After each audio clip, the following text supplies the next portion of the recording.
कैलाश मिश्रा, आप देख रहे हैं आपकी बात छत्तीसगढ़ में कांग्रेस ने भले ही सत्ता में आने से पहले राज्य में पूर्ण शराबबंदी का वादा किया था, लेकिन सत्ता हासिल होने के बाद ऐसा लगता है कि कांग्रेस अपने इस वादे को भूलती जा रही है। तभी तो 2.5 साल बीतने के बाद भी प्रदेश में शराबबंदी तो हुई नहीं, बल्कि शराब बेचने के नए नए तरीके इजाद किए जा रहे हैं। अब खबर है कि सरकारी होटलों में भी शराब बेचने की तैयारी है ताकि सरकार का खजाना भरा जा सके। ऐसे में सवाल यह है कि क्या सरकार के लिए राजस्व ही सब कुछ है और मुनाफे के इस खेल में कोई नियम है भी कि नहीं? इसी पर करेंगे आज आपकी बात।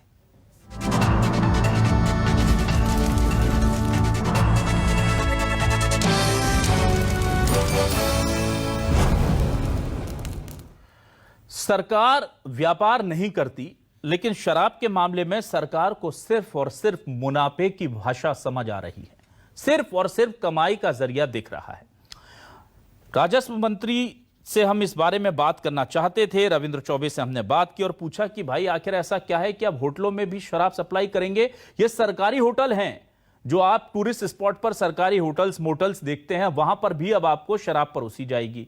इस पर रविंद्र चौबे जी क्या कह रहे हैं, जरा ये सुन लेते हैं। साल कोरोना के कारण और पर्यटन की दृष्टि से बहुत उपयुक्त होने के बावजूद भी छत्तीसगढ़ में पर्यटन उद्योग उस प्रकार से नहीं चल रहा था, तो निर्णय ये हुआ है कि जो बनाए गए थे उनको रियायती दर पर होटल को लीज पर भी देंगे और अनेक स्थानों पर जरूरत होगी तो FL3 का बार का भी लाइसेंस उनको दिया जाएगा। तो लीज पर भी दे देंगे और बार का लाइसेंस भी दे देंगे, क्योंकि अच्छे से चल नहीं पा रहे थे कोरोना काल में मोटल्स। कोरोना काल में तो प्राइवेट होटल्स भी नहीं चल पाए, कोरोना काल में तो कई दुकानें ना चल पाई, तो क्या सरकार अब उठा करके हर जगह शराब बेचने लगेगी? सबसे बड़ा सवाल है। इस पर क्या कह रही है बीजेपी और कांग्रेस, ये भी सुन लीजिए। बड़े ही दुख के साथ कहना पड़ रहा है कि छत्तीसगढ़ की जवानी, छत्तीसगढ़ की तरुणाई किस दिशा में जा रही है। भूपेश जी किस दिशा में ले जा रहे हैं? ये ऐश, ये आराम, ये जो चल रहा है लग्जरी वाला जीवन, केवल कमाई वाला है, ज्यादा दिन चलने वाला नहीं है। छत्तीसगढ़ की जनता आपको सबक सिखाएगी। ये शराबबंदी विषय अलग है और मोटल में और पर्यटन मंडल के होटल में शराब परोसने का विषय अलग है। इसलिए अलग है कि जो पर्यटक आते हैं उनकी आवश्यकता, उनकी सुविधा के अनुरूप वहाँ पे चीज़ें मुहैया करानी पड़ती है। गुजरात में शराबबंदी है और आज से नहीं है, कई दशक पहले से, लेकिन गुजरात के रेलवे स्टेशन में जो 5 स्टार होटल है वहाँ पे शराब परोसी जाती है। तो आइए सवाल देखते हैं क्या है। न्यूज़ 24 मध्य प्रदेश छत्तीसगढ़ के आज के सवाल, हमारे सवाल आपको हम दिखाते हैं। शराबबंदी का किया वादा, अब हर जगह शराब परोसने का इरादा। सरकारी होटल में मिलेगी शराब, सरकार को चाहिए सिर्फ फायदे का हिसाब। शराब से सुधरेगी माली हालत, सरकार को बस मुनाफा कमाने की चाहत। छत्तीसगढ़ के विकास का शराब मॉडल, मैखाने बनेंगे अब सरकारी होटल। सरकार चाहती है कि खजाना भर जाए और आप लोगों को जो जरूरत जिन्हें है शराब की, उनके लिए शराब हर जगह मिल जाए। सरकार तो देखिए आप शराबियों के लिए, शराब पीने वालों के लिए इतना सोचती है कि कोरोना काल में होम डिलीवरी की बात कर दी। तो इतनी ध्यान रखने वाली, ख्याल रखने वाली हमारी सरकार है। कांग्रेस के नेता अमित श्रीवास्तव जी हमारे साथ जुड़ चुके हैं as a guest. Amit ji, बहुत स्वागत करता हूं आपका न्यूज़ 24 मध्य प्रदेश छत्तीसगढ़ पर। वरिष्ठ नेता है अमित जी। साथ ही साथ निश्चय वाजपेयी जी, बीजेपी के वरिष्ठ नेता हमारे साथ जुड़ चुके हैं। निश्चय जी, आपका भी स्वागत करता हूं। बद्री नारायण जी समाजशास्त्री हमारे साथ जुड़े हैं, बहुत बहुत स्वागत है बद्री नारायण जी आपका भी। सबसे पहले अमित जी आपके पास आता हूं कि कहानी कहां से शुरू हुई थी सर, और आप इसे जिस तरफ ले जा रहे हैं मुझे लगता है ये वो डगर तो नहीं है। चुनाव से पहले शराबबंदी करेंगे, फिर चुनाव के बाद कहने लगे कि होम डिलीवरी करेंगे, और अब कह रहे हैं कि सरकारी होटल में भी शराब परोसेंगे। ऐसे थोड़ा लगता नहीं है कि ये यू टर्न टाइप सा कुछ हो गया है सर?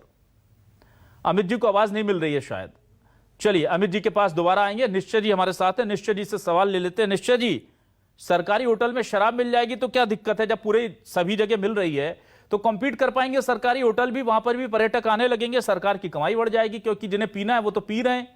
शराबबंदी तो है नहीं छत्तीसगढ़ में, तो फायदा सरकार उठा ले तो क्या दिक्कत?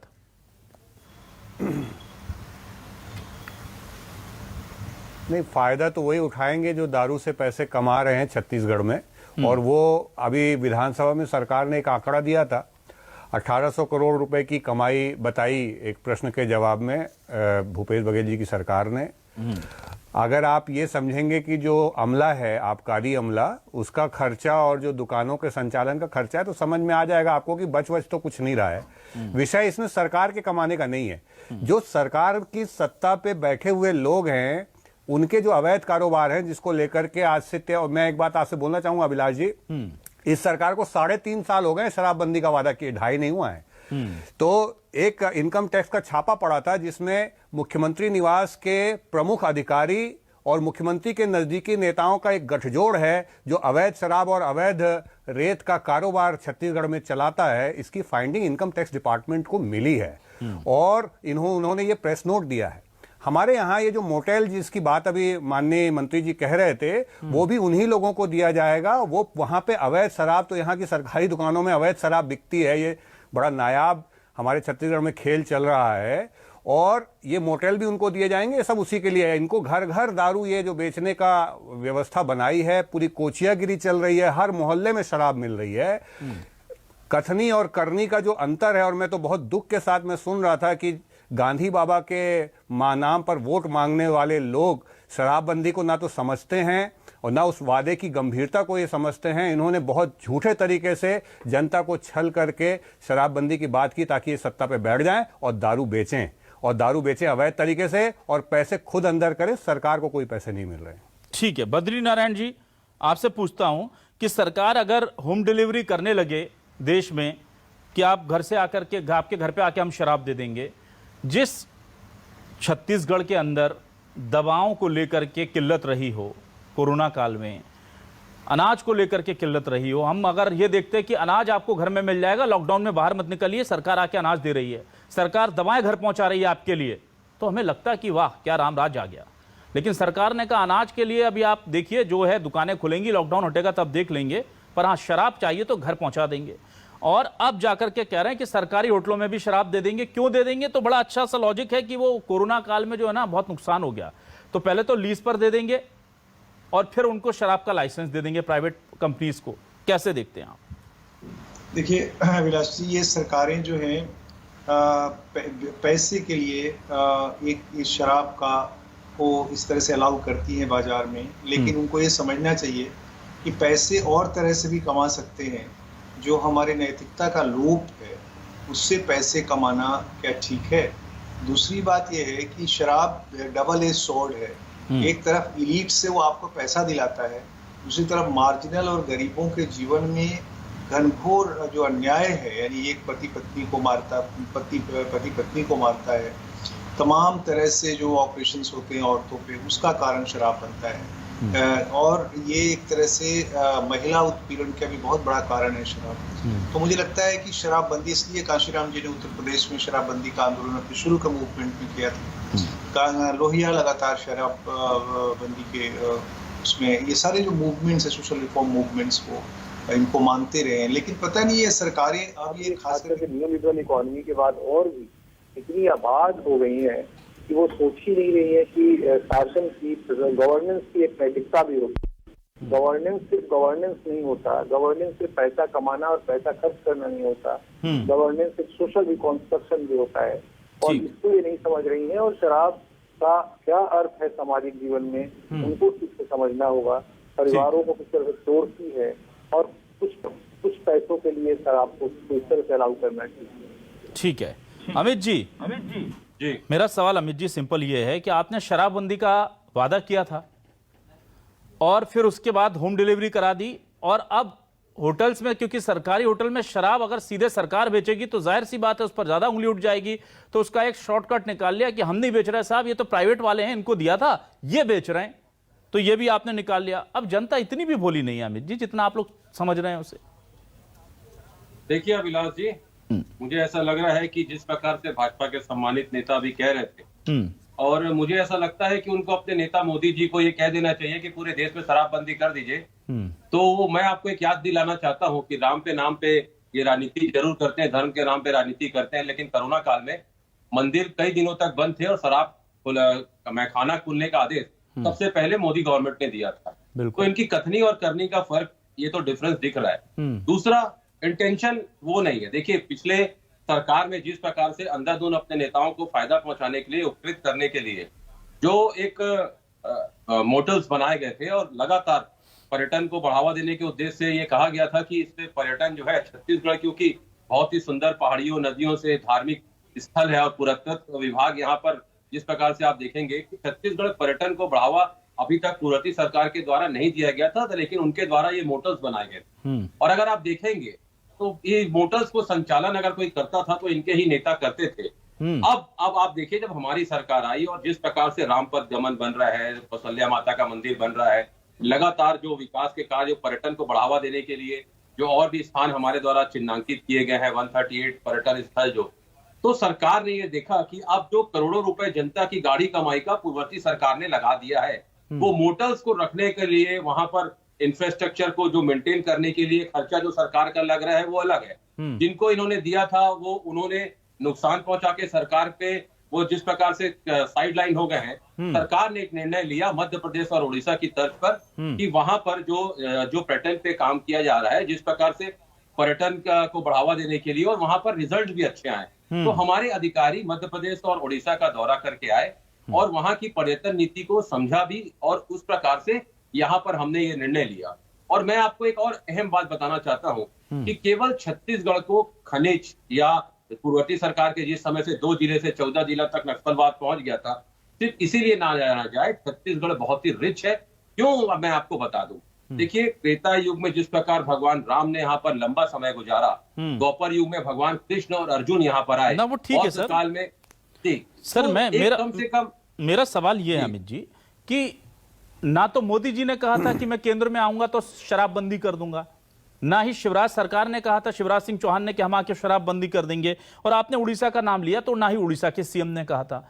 मैं ये कहना चाह रहा हूं कि जिस चीज को आपने सीना ठोक करके जनता के सामने कहा, उस चीज पर अगर आपको लग रहा है कि आगे बढ़ने में दिक्कत है तो खुलकर के स्वीकार कर लीजिए कि भाई हमने कह दिया था जोश में, या हम अब नहीं कर पा रहे हैं, हमारी आर्थिक संसाधन इसकी इजाजत नहीं देते। ये आप इसको आप जस्टिफाई कर रहे हैं। और मुझे आप बताइए, एक तरफ आप खुद ही देखिए इसमें विरोधाभासी बातें कर रहे हैं। एक तरफ आप कह रहे हैं कि पूर्ववर्ती सरकारों ने पर्यटन के लिए कुछ नहीं किया, इसलिए उनके रखरखाव, होटल मोटल्स को लेकर के दिक्कतें थी, हम बहुत काम कर रहे हैं। जब आप काम कर रहे हैं अमित जी, और आपको भरोसा है कि पर्यटन के क्षेत्र में बहुत अच्छा सरकार काम कर रही है, तो पर्यटक आएंगे तो फायदा होगा मोटल्स का। वो फायदा आप प्राइवेट कंपनी को क्यों दे रहे हैं, सरकार क्यों नहीं रखती? क्या आपको अपने काम पर भरोसा नहीं है? अगर आपको लगता है कि आपने अच्छा काम किया है तो होटल भरे रहेंगे, और होटल भरे रहेंगे तो आप वहां पर जूस पिलाइए, वहां पर आप जो तुलसी का काढ़ा है वो पिलाइए, नई नई चीजें रखिए। तो एक तरफ आप कह रहे हैं कि हम फायदे का सौदा बना रहे हैं पर्यटन को, और जो फायदे का सौदा है वो मलाई उठा करके प्राइवेट पार्टनर को दे रहे हैं आप, क्यों? अभिलाष जी, आपने बहुत सारे प्रश्न जवाब दिए हैं, मैं सिलेवार जवाब देना चाहता हूं, थोड़ा समय आपसे ज्यादा चाहूंगा। जी जी। देखिए, सबसे पहले आपने कहा प्रॉफिट के लिए, बिल्कुल भी नहीं। दूसरा, आपने कहा कि आपने सीना ठोक के कहा था, मैं आज भी सीना ठोक के कह रहा हूं, अगर इस प्रदेश में कोई शराबबंदी करेगा तो वो कांग्रेस की सरकार करेगी। आते साथ हमने कमेटी बनाई, 51 दुकान से ज्यादा मैदानी इलाकों में हमने शराब दुकानों को बंद किया, हुक्का बार इस प्रदेश में हमने बंद किया। तो ये दर्शाता है कि हमने जो संकल्प लिया था अपने घोषणा पत्र में, जनता से जो पूछ के हमने वादे किए थे, हम उसके लिए आज तक कोई हमने विकल्प नहीं ढूंढा। अभिलाष जी, एक के बाद एक वादे कर रहे हैं, और शराबबंदी भी आप देखिए, मैंने कहा मैनिफेस्टो 5 साल का होता है, और जिस प्रकार से भाजपा के लोग उस कमेटी में भी नहीं आए, उसके बाद भी मैं आपको बोल रहा हूँ बड़ी जिम्मेदारी के साथ, इस प्रदेश में अगर कोई शराबबंदी करेगा तो भूपेश बघेल जी की सरकार ही करेगी।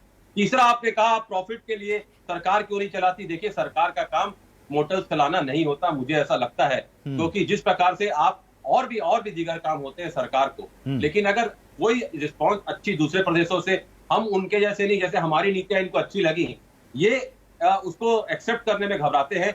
नहीं, हम अगर कह देंगे तो राजनीति में विरोध। हमारे को अगर उड़ीसा की रणनीति अच्छी लगी, हमारे अधिकारी वहां पर गए, उस चीजों को समझा, यहाँ आके हम उसको अडॉप्ट कर रहे हैं, क्योंकि फेडरल सिस्टम की यही तो खूबसूरती है। अगर उनकी योजना अच्छी लग रही तो हम अपना ले, हमारी योजना अच्छी लग रही तो वो अपना ले। लेकिन मैं आपको 2 चीज बड़े जिम्मेदारी के साथ कह दूं। पहला, कि शराब, ये जो मोटर्स चालू किया जा रहा है, ये पूर्ववर्ती सरकार के द्वारा जो भ्रष्टाचार करके अपने लोगों को दिया गया था, उनके रख रखाव में भी हमें मालिक जिस प्रकार से और एक्सपेंसेस लग रहे थे, उसी प्रकार से आज वो एक्सपेंसेस ना आप दीजिए अमित जी, आप लीज पर दीजिए ना, लेकिन ये शराब का बार का लाइसेंस देने का ये जो तरीका है, ये घुमा के कान पकड़ने का जो पूरा जो सिस्टम है, ये मैं कह रहा हूं बिल्कुल भी नहीं। देखिए, आप बहुत जिम्मेदार पत्रकार है, मैं आपका बड़ा सम्मान इस सरकार को शराब बेचने के अलावा कुछ आता नहीं है भाई साहब। अच्छा निश्चय जी, चलिए निश्चय जी से भी बात कर लेते हैं। निश्चय जी देखिए, शराब को लेकर कोई रास्ता नहीं समझ में आता है। निश्चय जी आपके पास आता हूं। सरकारीकरण पूर्ववर्ती सरकार ने, आपकी सरकार ने किया था निश्चय जी। ना अमित जी ठीक है, निश्चय जी बीजेपी के एमपी की गवर्नमेंट से जाकर के वो शराब बेचने के लिए नहीं बना था भाई साहब, की गवर्नमेंट से सीख लेकर आए हैं। निश्चय जी सुनिए, तो एमपी की गवर्नमेंट से सीख कर आए हैं कि सरकारी होटलों में मोटलों में शराब बेची जाए जी। मध्य प्रदेश में होटल जो शराब के बियर बार्स हैं, उसके लिए नई शराब नीति क्या कहती है निश्चय जी? ये कहती है कि स्टेशन पर शराब बेचेंगे। समझ गया अभिलाष जी, शराब बेचेंगे। तो अगर कांग्रेस है, कांग्रेस का शराब प्रेम जो है निश्चय जी वो आपको पसंद नहीं है, लेकिन बीजेपी का शराब प्रेम को कैसे जस्टिफाई करेंगे आप? नहीं, किसी का भी शराब प्रेम जो है वो पसंद करने लायक नहीं होता है। ये बहुत सही बोल रहे थे बद्री भैया कि ये गरीब परिवारों की बर्बादी का कारण है, इसका एक पीड़ित पक्ष है। आप जो अपराध हो रहे हैं, जिस तरीके से घर घर इन्होंने शराब पहुंचा दी है और जिस तरीके से इन्होंने कई गुना वृद्धि कर दी शराब में, और ये बोल रहे हैं कि मोटेल को चलाने का एकमात्र तरीका है कि उसको ये दारू का अहाता बना देंगे। पूरे प्रदेश भर में जितनी मोटेल बनी है, जब तक उसको ये दारू का अहाता नहीं बनाएंगे ये उसको चला नहीं सकते हैं। और उसको सबसे पहले लीज में दे देंगे किसी ना किसी व्यक्ति को। किसको देंगे सबको पता है पूरे छत्तीसगढ़ में। इनके कुछ चहेते लोग हैं जो दारू का व्यापार करते हैं, उसके लिए उन्होंने बोला कि हम तो होटल तब लेंगे जब दारू का धंधा यहां चलेगा और ये हमारा केंद्र रहेगा। ये इस तरीके की योजना है और ये बोल रहे हैं कि शराबबंदी करेंगे तो ये करेंगे। अभी 1.5 साल बचा है भाई साहब समय। ये मोटेल में दारू बेचने की बात कर रहे हैं कि हम उसके बगैर तो यहाँ पे ग्राहक को ला ही नहीं सकते, इसके बगैर तो पर्यटक आएगा ही नहीं। हमारे पास दारू बेचने के अलावा कोई विकल्प है नहीं। और मैं एक बात आपसे बोल दूं, राजस्व का जो विषय बार बार उठता है, 1938 में जो कामराज की कमेटी बनी थी, उसमें शराब से होने वाली कमाई जो अंग्रेजों को होती थी, जो अंग्रेज छोड़ने के तैयार नहीं थे, उसके भरपाई के लिए कामराज प्लान आया था और देश में सेल्स टैक्स लागू हुआ था। और सेल्स टैक्स से जितने भी पैसे आते थे, जो आज जीएसटी का बहुत बड़ा हिस्सा है, वो शराब की कमाई के ही पूर्ति के लिए बना था। इसलिए राजस्व कोई विषय नहीं होता है। विषय यह है कि जो कुर्सी में बैठे लोग हैं, उनकी निजी कमाई, जो उनके निजी जेब में पैसे जाते हैं, जो इनकम टैक्स डिपार्टमेंट ने यहाँ पे इस सरकार के बारे में बोला कि इनके सीएम हाउस के प्रमुख अधिकारियों और नेताओं के जेब में पैसा जा रहा है। मूल कारण ये है, ये लोग अपनी कमाई के लिए गठजोड़ बना के कर रहे हैं और देश की जनता, प्रदेश की जनता को उसका खामियाजा भुगतना पड़ रहा है भाई साहब। ठीक है बद्रीनारायण जी, समस्या यह है इनकी नियत में, इनकी कथनी में, इनकी करनी में बहुत अंतर है। जी, क्या आपको लगता है कि चाहे वो मध्य प्रदेश की बीजेपी की सरकार हो या छत्तीसगढ़ की कांग्रेस की सरकार हो, इनका कथनी और करनी शराब को लेकर के जुबान इनकी फिसलना तय है? क्योंकि शराब ऐसा मुद्दा होता है, जब तक विपक्ष में रहते हैं या सत्ता से बाहर रहते हैं तो वो दुश्मन लगती है, और जैसे ही सत्ता का सिंहासन मिलता है तब समझ में आता है अर्थशास्त्र का गणित, और तब लगता है कि ना, इससे अच्छा दोस्त तो कोई है ही नहीं जब तक हम सत्ता में हैं। क्या ये मजबूरी है, और ये मजबूरी क्या सियासत में जरूरी है, या इसके बिना भी गुजरात या दूसरे स्टेट विकास कर रहे हैं जहां शराबबंदी है? मुझे बताइए सर। बिल्कुल सही अभिलाष जी, आपने कहा कि ये एक तरह का बहुत चमकीला सुंदर सांप है शराब, जो आपको बहुत आकर्षित करता है जब, और आपको लगता है कि और ये आसान है, आप उसको बहुत आसानी से पकड़ सकते हैं। तो आपको लगता है आसानी से पैसा कमाने के लिए शराब एक माध्यम है। गुजरात में जो विकास का जो रिगरस प्रोसेस है, वो जो शराबबंदी के बावजूद हो रहा है, वो शराब वो बहुत एक लंबी प्रक्रिया, एक बहुत रिगरस प्रक्रिया से विजन के साथ हो रहा है।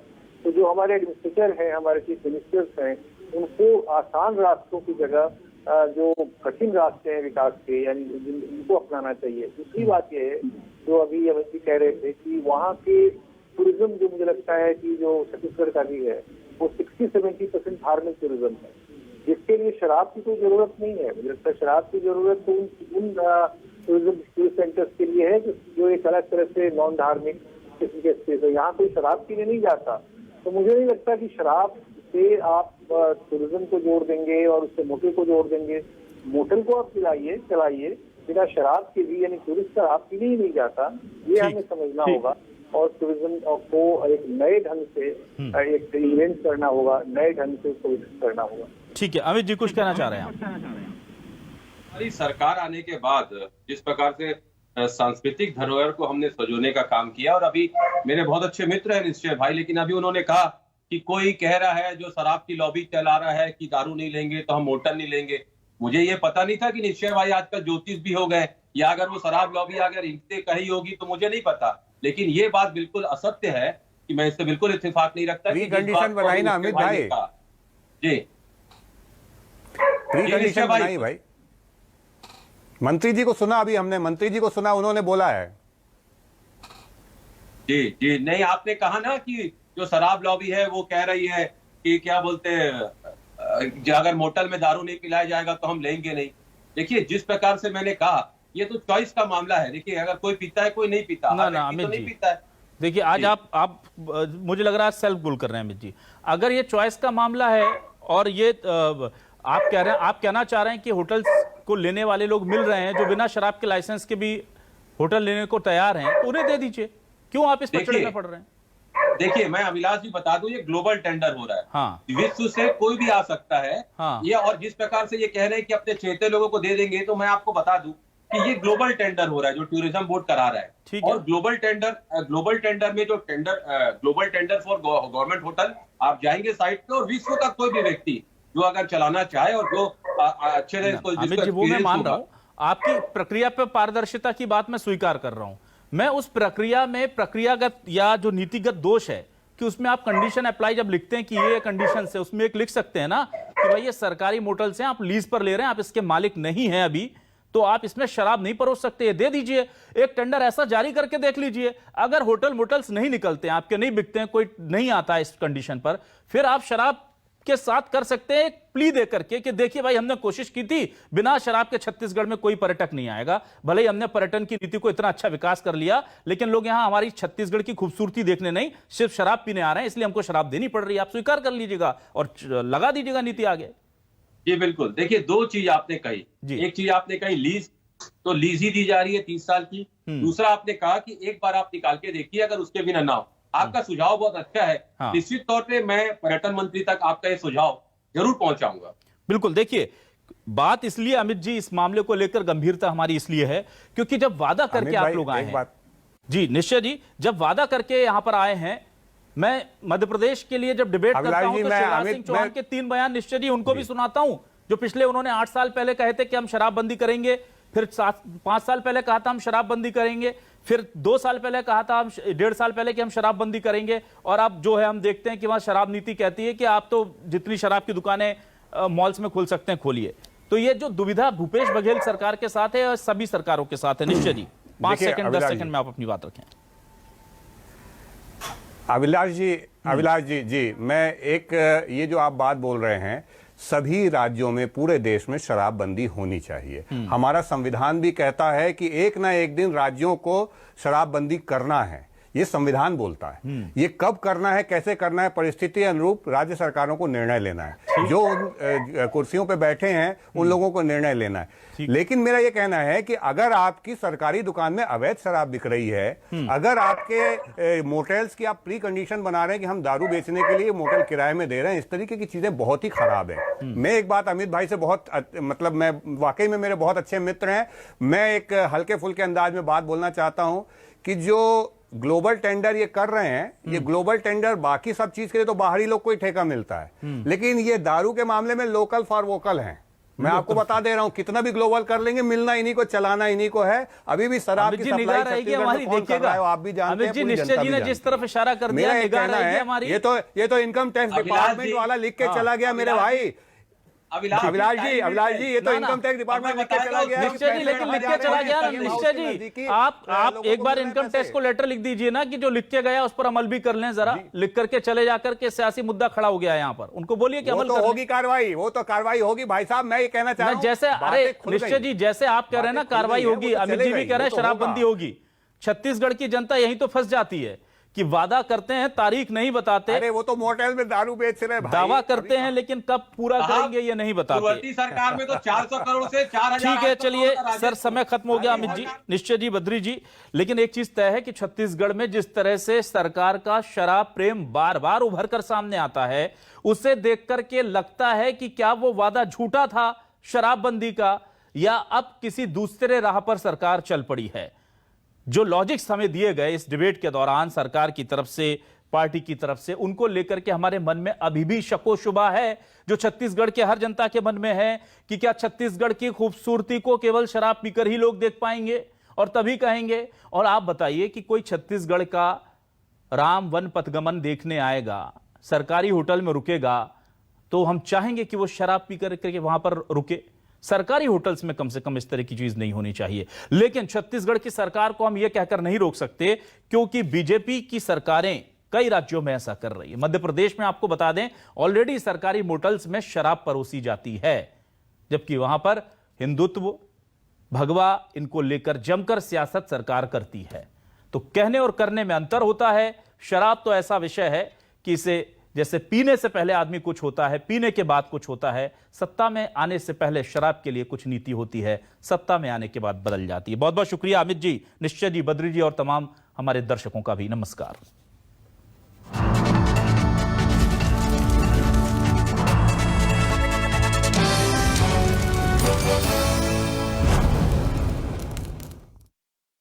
लाल मिर्ची पाउडर में मिला